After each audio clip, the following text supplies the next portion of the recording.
Fue una tontería.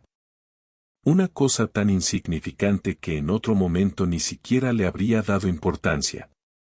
Pero ese día, ese maldito martes, algo me hizo quedarme pensando más de la cuenta.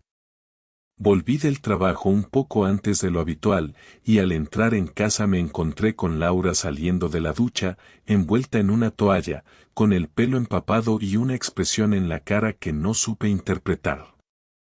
No fue sorpresa, ni fue alegría. Fue incomodidad. Como si no esperara verme ahí. Como si tuviera que reorganizar mentalmente algo antes de poder hablar conmigo. ¿Ya estás aquí?, me dijo, con una sonrisa rápida y sin entusiasmo. Salí antes, se cayó el sistema y no podíamos seguir trabajando. Ah, qué bien, respondió, bajando la mirada hacia su móvil que tenía en la mesa del salón. No fue la conversación. Fue la forma en la que me evitó la mirada, el modo en que sujetaba la toalla con una mano y con la otra protegía su móvil como si fuera un diamante.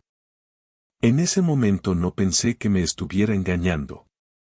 Pensé que estaba rara, y punto. Pero cuando entré al baño y vi el detalle, ahí sí que sentí como una piedra se me colocaba en el pecho.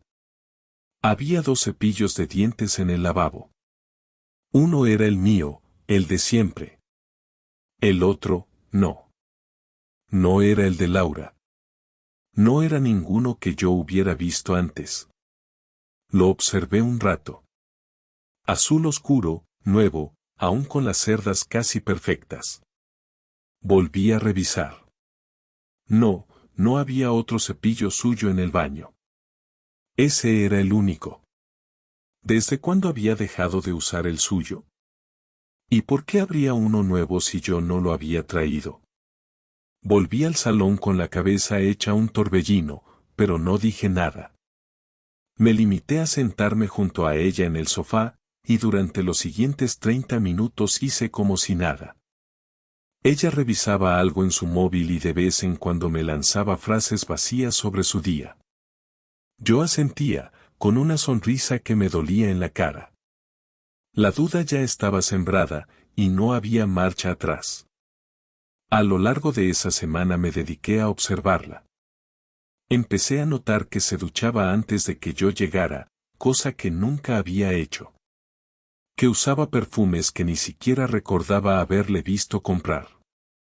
Que se vestía mejor los miércoles, esos días en los que supuestamente salía a tomar café con sus compañeras del colegio. Y sobre todo, que cada vez que yo hablaba de planes a futuro, desviaba la conversación. Como si ya no estuviera en el mismo tiempo que yo. Una noche, mientras cenábamos, lo solté sin pensarlo demasiado. ¿Desde cuándo tenemos un cepillo de dientes nuevo en el baño? Laura levantó la mirada, y por un segundo, solo un segundo, pareció que su mundo se detenía. Ah, eso, el mío se cayó al suelo y lo tiré. Compré uno nuevo, dijo sin pestañear, volviendo a cortar su tortilla como si nada. No respondí. Solo asentí, pero por dentro sabía que me estaba mintiendo. No por lo del cepillo. Por cómo lo dijo. Por el detalle de que no había más que uno nuevo. Porque conocía esa forma de hablar, esa calma forzada. Porque algo, por pequeño que fuera, se había roto. Y una vez que tienes esa grieta, lo único que puedes hacer es mirar dentro. Aunque lo que veas te destroce. Todo se volvió una rutina silenciosa en mi cabeza. Durante 2 semanas observé a Laura con una atención que nunca antes le había prestado.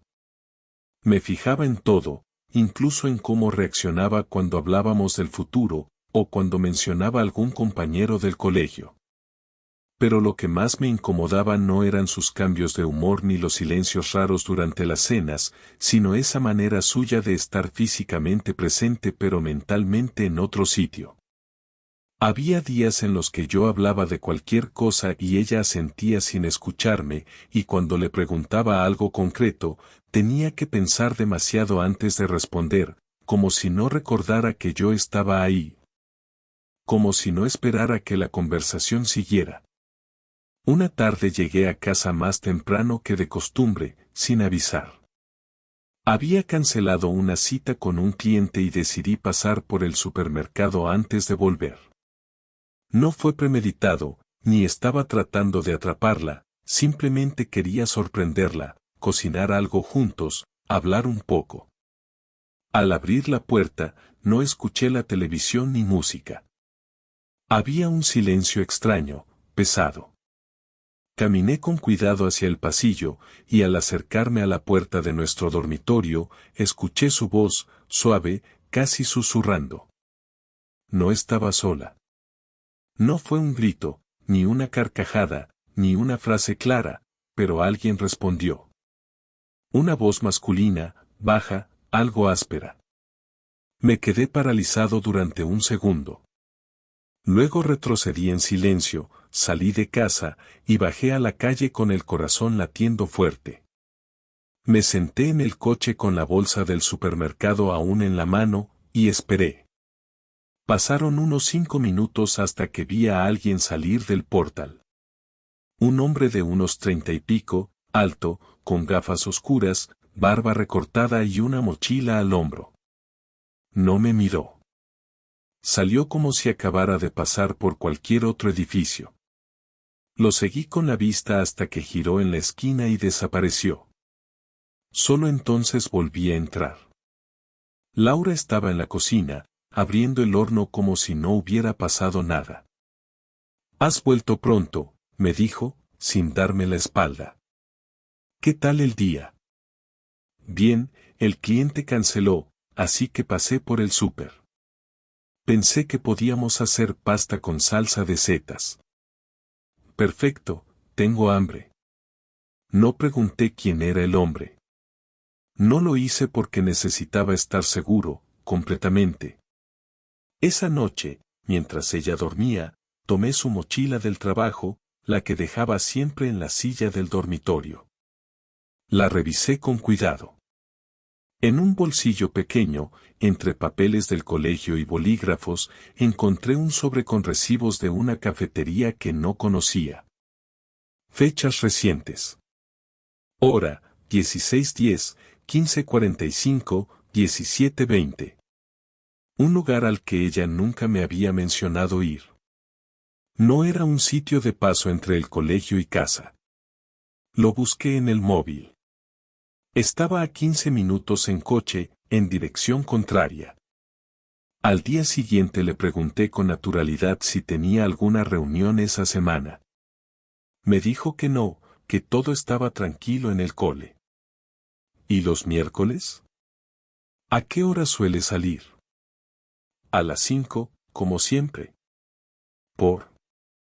Nada, por curiosidad. El miércoles salí del trabajo fingiendo un dolor de cabeza. Tomé el coche y me dirigí a la cafetería. Estacioné a una manzana de distancia. Eran las 16:35. Esperé. A las 16:47 la vi llegar. Entró sola, vestida con un abrigo que no había visto antes. La seguí desde la acera, manteniéndome lejos, observando desde el cristal. 10 minutos después, él llegó. El mismo tipo. Se saludaron con un beso rápido, como si no quisieran llamar la atención. Se sentaron al fondo. Pedí un café para llevar, esperé, salí y me volví al coche. No necesitaba más. Lo sabía. Esa noche apenas hablé. Ella tampoco lo notó. Me preguntó si me sentía bien, dije que sí, solo cansado.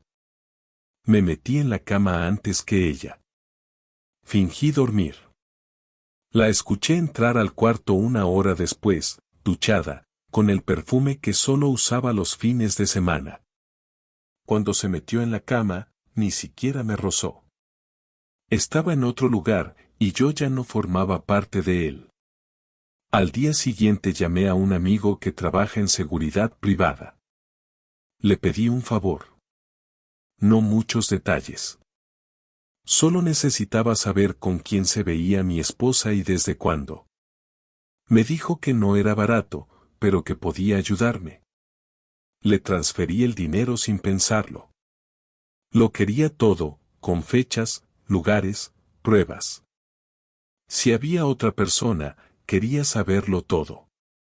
No por venganza. Por claridad. Por dignidad. Pasaron 3 días sin novedades. Yo seguía actuando normal, incluso más cariñoso que antes. Le hacía la cena, la abrazaba en la cocina, le preguntaba por su día con interés. Ella parecía desconcertada al principio, pero luego empezó a relajarse. Incluso me agradeció por estar tan atento. Yo solo sonreía, deseando que el informe llegara pronto. Y llegó. En un sobre cerrado, sin remitente, como habíamos acordado. Subí a casa con él en el bolsillo de la chaqueta, saludé a Laura con un beso, me encerré en el cuarto de baño y lo abrí con las manos temblando. No era largo. Solo 4 páginas con fechas, lugares, fotos. En una de ellas, estaban saliendo de un hotel a las afueras de la ciudad, cogidos de la mano. Otra los mostraba cenando en un restaurante que ella me había dicho que detestaba por ser demasiado caro. Otra más los mostraba en un banco de un parque, besándose sin prisa. En todas, ella parecía feliz. Más feliz de lo que había estado conmigo en mucho tiempo. Doblé las hojas con cuidado, me lavé la cara y salí del baño. Ella estaba viendo una serie en el sofá, con una manta sobre las piernas. ¿Quieres cenar algo? Me preguntó sin apartar la vista de la pantalla. No tengo hambre. Y no era mentira. Esperé hasta el sábado por la noche porque sabía que no tendría excusas para salir. No había clases, no había reuniones, y si decidía inventarse algo, sabría que era mentira. Cociné como siempre, intenté mantenerme tranquilo, incluso lavé los platos mientras ella se duchaba. La casa estaba en silencio, solo el zumbido leve del extractor en la cocina y el sonido de la ducha corriendo. Me senté en la mesa del comedor con el sobre cerrado a un lado, sin tocarlo. Cuando salió del baño, con el pelo envuelto en una toalla y el albornoz medio abierto, me miró sorprendida. ¿Estás bien?, preguntó, y esa frase ya no sonaba como una muestra de preocupación, sino como un intento de medir el terreno. Siéntate, dije, sin mirarla directamente, manteniendo los ojos en la carpeta. Necesito hablar contigo. Ella parpadeó un par de veces, se ajustó el albornoz y caminó hasta sentarse al otro lado de la mesa. No dijo nada, solo se acomodó en la silla y cruzó los brazos como si esperara una charla incómoda pero predecible. Quiero que me digas la verdad, dije, y esta vez sí la miré a los ojos. Toda. Sin rodeos. No quiero excusas, no quiero versiones a medias, no quiero mentiras. Solo la verdad. Su expresión cambió de inmediato. Pasó de la incomodidad a la tensión pura. Se mordió el labio inferior, bajó la vista y dejó escapar un suspiro. ¿De qué estás hablando? ¿Cuánto tiempo llevas viéndote con ese hombre? Se quedó inmóvil. Esa fue la primera señal clara de que sabía que ya no tenía forma de ocultarlo. No preguntó qué hombre, no fingió sorpresa. Simplemente tragó saliva y se quedó en silencio. No te hagas la tonta, Laura. Lo sé todo. Sé lo del hotel, sé lo del parque, sé lo de la cafetería. Tengo fotos, fechas, nombres. Solo quiero oírlo de ti. No es lo que piensas, dijo, con la voz quebrada. No es tan simple. Entonces explícamelo, respondí, sin levantar la voz. Quiero entender por qué has decidido joder todo lo que teníamos. Porque si crees que puedes engañarme y seguir con esta pantomima de matrimonio, te equivocas. No lo planeé. No es que me despertara un día y dijera voy a engañar a mi marido. Simplemente, pasó.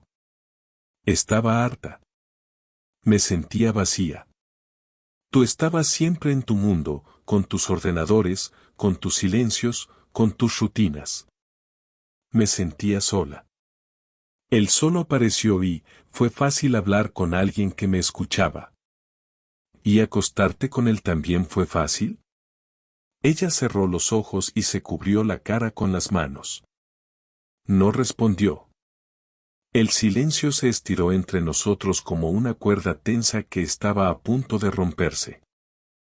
¿Cuánto tiempo? Insistí. Desde hace 3 meses. ¿Desde hace 3 meses me miras a la cara y me mientes todos los días? No era solo algo físico. No lo entiendes. Era atención, era sentir que significaba algo. Me sentía invisible contigo. ¿Y no pensaste que podrías decirme eso antes de empezar a follarte a otro? Lo intenté, maldita sea. Te lo dije muchas veces, pero tú nunca escuchabas. ¿Y eso te da derecho a traicionarme? ¿A usar la cama que compartimos como si fuera cualquier motel? ¿A meter a otro en nuestra casa? Nunca lo traje aquí, dijo rápido, como si eso cambiara algo. Lo juro. No necesito juramentos. Necesito respeto, y eso ya no existe. Quiero que empieces a pensar dónde vas a vivir. Esto se acabó. Se levantó de golpe, la silla cayó hacia atrás y se quedó de pie frente a mí, con los ojos rojos y la voz temblando. ¿Eso es todo? ¿Así de simple? ¿Te enteras y me echas? Sí, así de simple. Igual de simple que lo hiciste tú cuando decidiste mentirme cada día. No hay terapia que arregle esto. No hay perdón. No hay nada. Yo no quería que terminara así. Entonces no lo habrías empezado.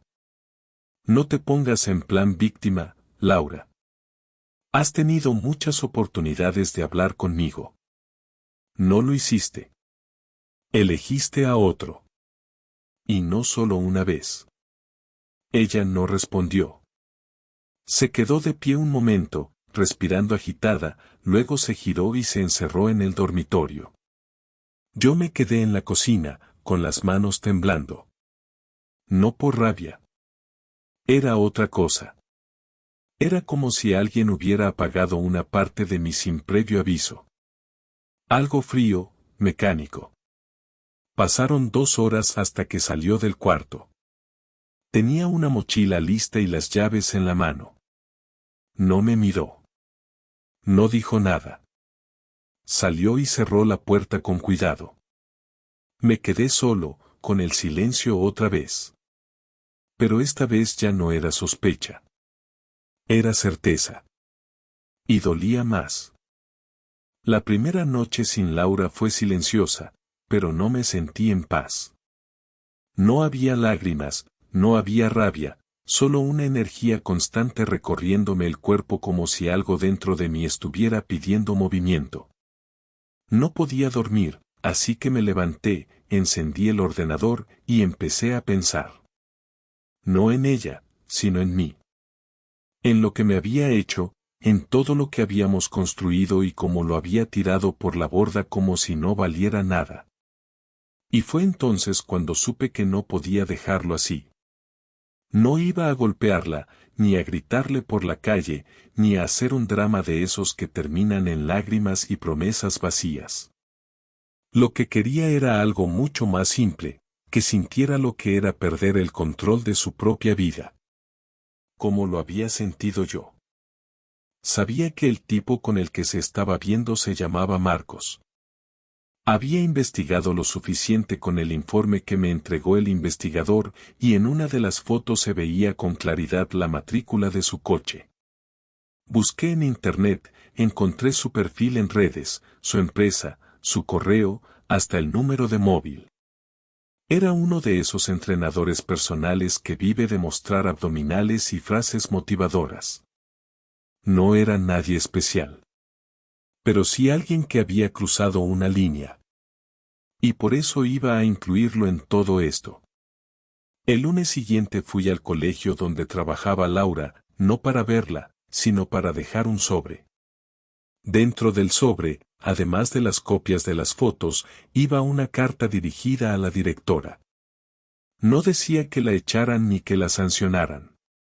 Solo relataba, con fechas y lugares, que una de sus profesoras había estado utilizando horarios laborales para encuentros personales con un hombre en hoteles, cafeterías y parques. No inventé nada. No exageré. No insulté.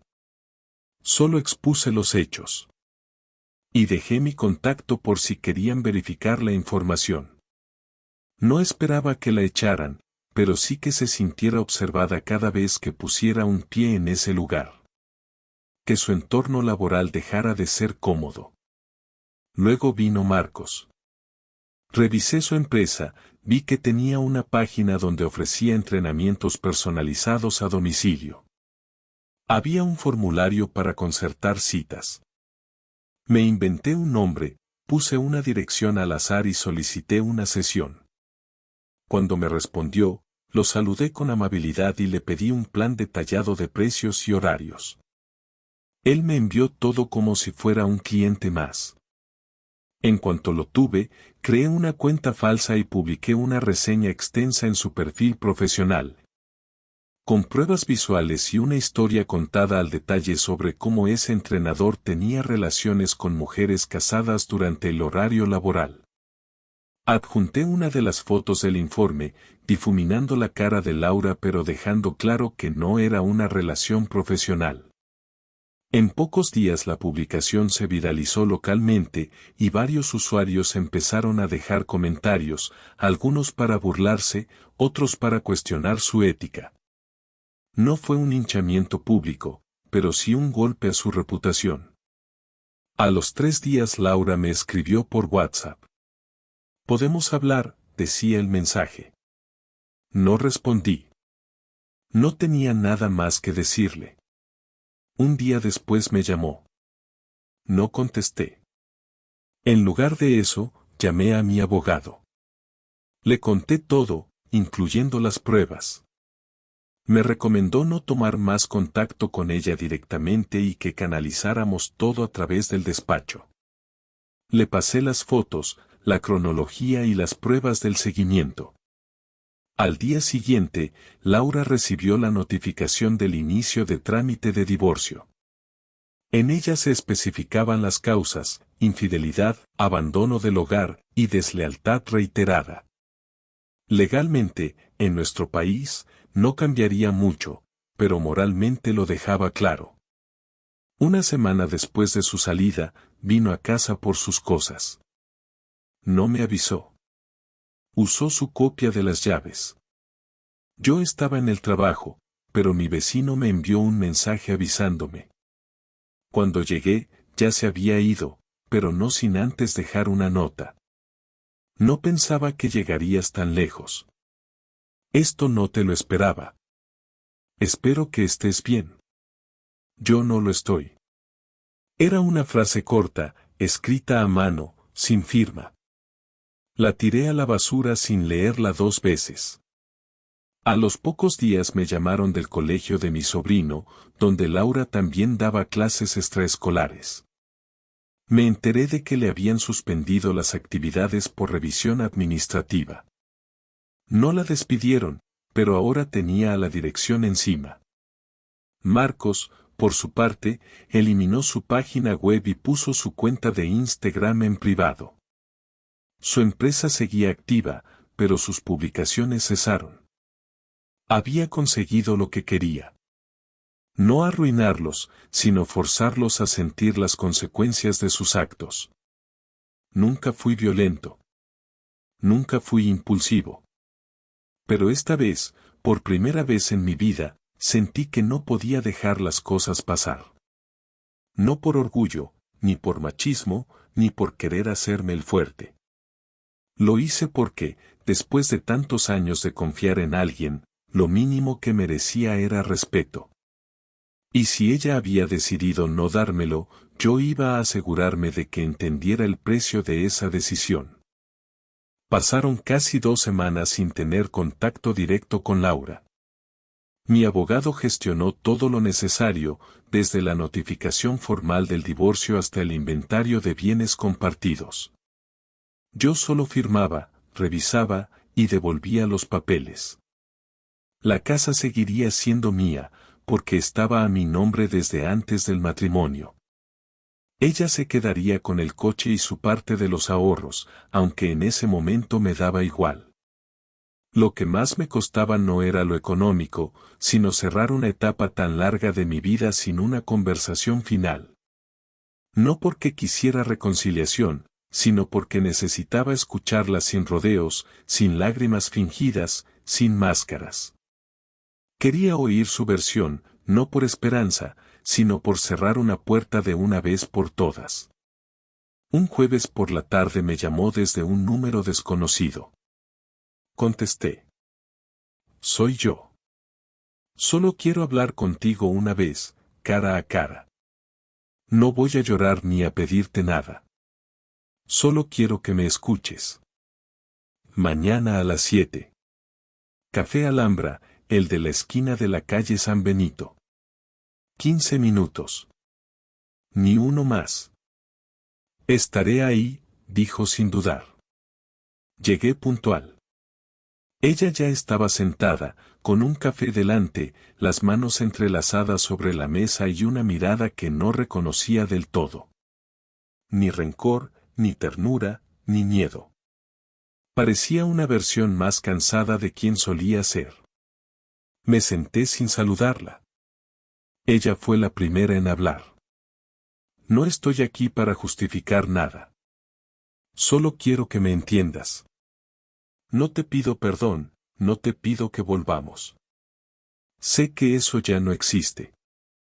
Solo quiero que entiendas por qué lo hice. No hay nada que digas que lo haga menos asqueroso. Pero tienes tu tiempo. Habla. Nunca me sentí suficiente contigo. No porque tú me trataras mal, sino porque parecía que vivías en un mundo donde yo era solo un elemento decorativo. Pasaban los días y me sentía invisible. Hablaba y a veces ni respondías.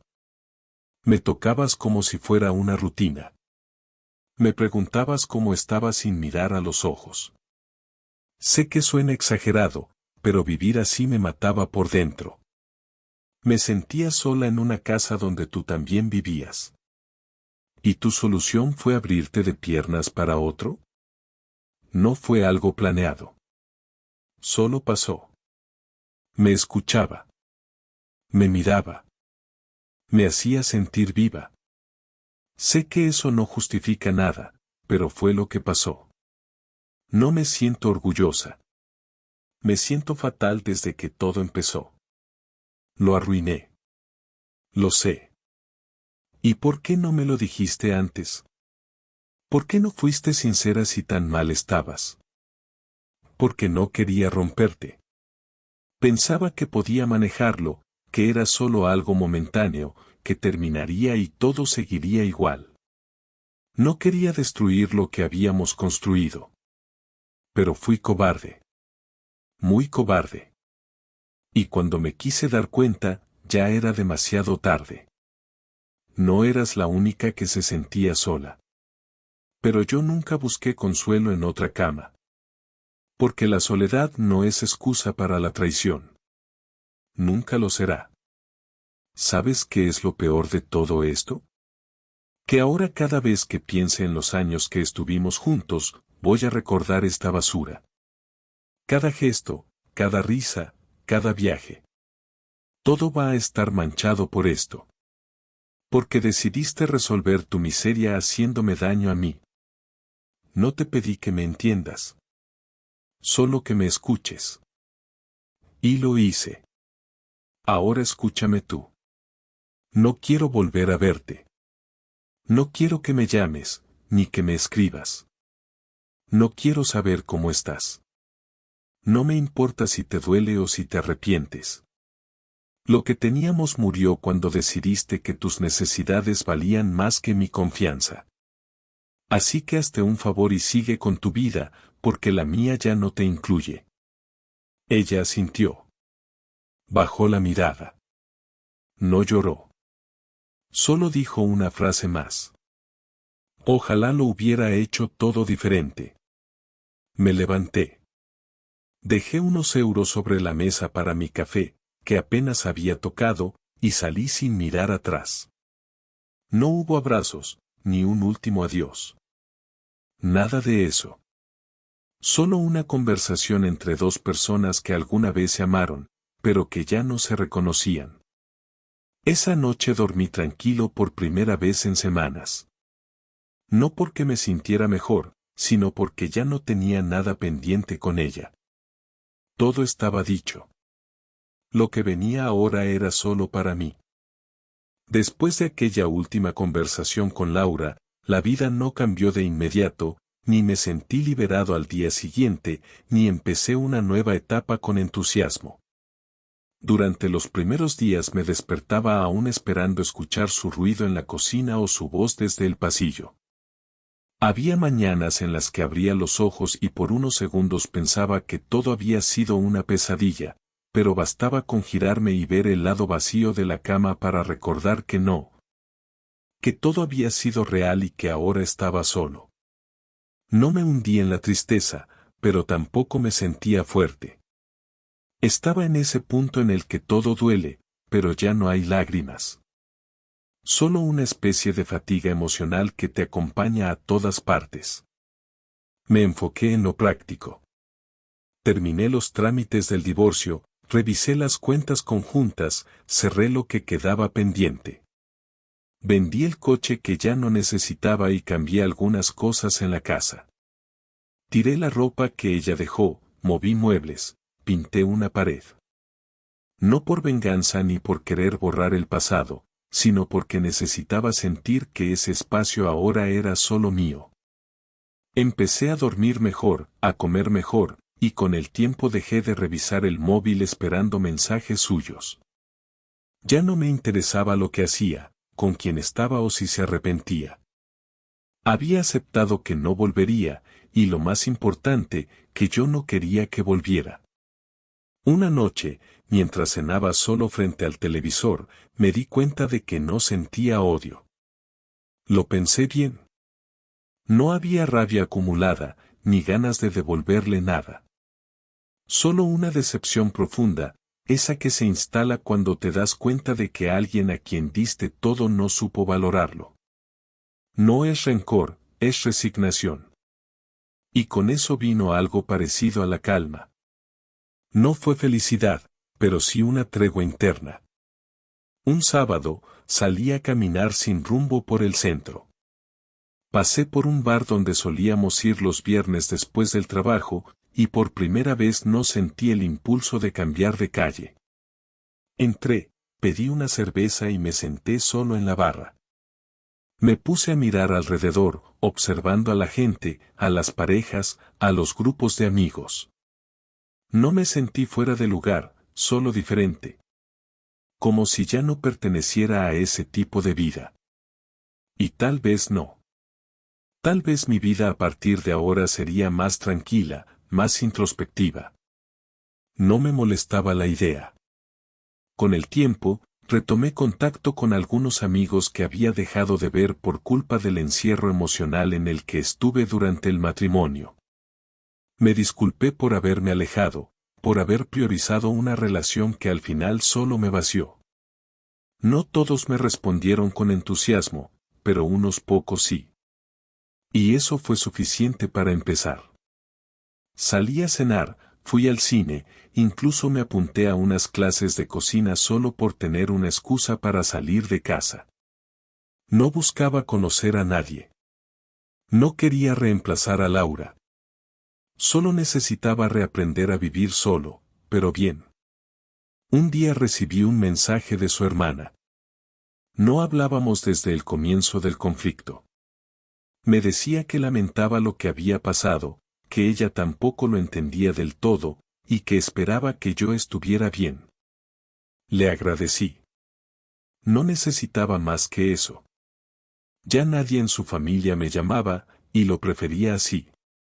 No tenía interés en mantener puentes con personas que decidieron guardar silencio cuando sabían lo que ella estaba haciendo. No los culpaba, pero tampoco los necesitaba.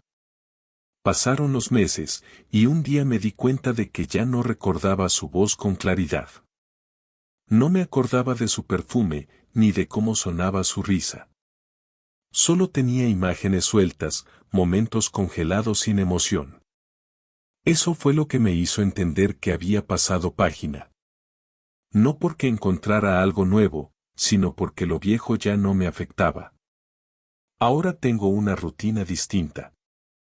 Me levanto temprano, salgo a caminar, preparo café con calma, leo más de lo que leía antes, escucho música sin pensar en nadie. A veces, por las noches, me siento en el balcón con una copa de vino y repaso mentalmente todo lo que pasó. No con tristeza, sino como quien revisa un archivo antiguo antes de borrarlo. Sé que no fue culpa mía. Sé que di todo lo que tenía. Y aunque no haya terminado bien, al menos sé que fui honesto. No necesito más que eso para dormir en paz. Esta historia no tiene un final feliz ni uno trágico. Solo termina. Como terminan tantas cosas en la vida. Sin música de fondo, sin grandes palabras. Solo termina. Y a veces, eso es lo mejor que puede pasar.